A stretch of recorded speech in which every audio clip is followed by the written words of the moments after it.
Hello gardening friends, welcome to Backyard Basics. The fall garden is a wonderful garden. Finally it's cool weather and we take in and bring out the cool season crops.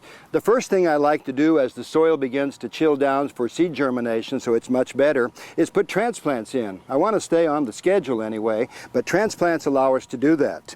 Now there's all kinds of things, chard and broccoli and cauliflower and spinach and lettuce, all of these things would be going in right now, but usually as we get into the fall the soil temp's a little high, so we go ahead and do some transplants.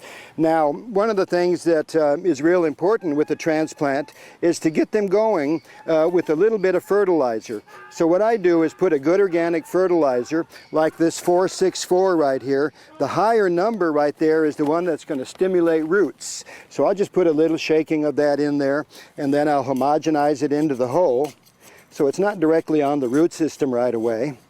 And then we take our transplant and go into the garden here. Look at those nice roots on that. That's what you're looking for in a transplant. Nice, white, healthy roots. That's a good indication that you're not going to have any problems with this plant and it's going to get off to a wonderful start. So, you want to be careful not to disrupt that root ball too much. Unless it's a massive root system, then break it up a little bit. So we go down there where that fertilizer is, we come into the soil, and then we just tap it around that, and we're off and running.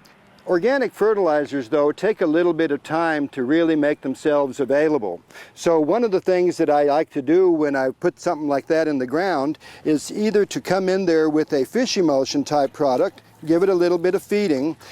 The more leaves you can put on the plant, the faster the root system grows. The leaves are essential to that quick growth in the root system. So fish emulsion is a little bit of a nitrogen fertilizer, and that way we can get more foliage and a stronger root system right away. And when those roots hit that fertilizer that's down there, boom, they're off and running. So that's the best way to start this garden. And now we're going to be going into the winter after this. And so we may need some protection when that first frost comes around. You know how it is in late November. All of a sudden the freeze comes and then the temperature warms up again for a few weeks. So if we protect our plants during those times, we will have much better results and we'll get way off through the garden season. One of the ways of doing that is you take something like this PVC pipe.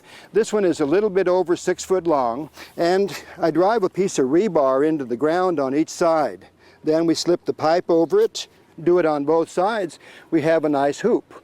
Put these in sequence of about 3 foot apart, and you can get a little device like this one over here that has the floating row cover on it. That gives us about 3 or 4 degrees of good frost protection.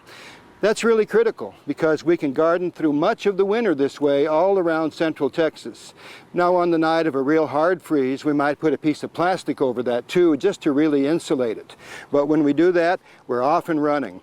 And I can garden out here in central Texas from early in the fall all the way into spring when we begin to change over into our warm season crops.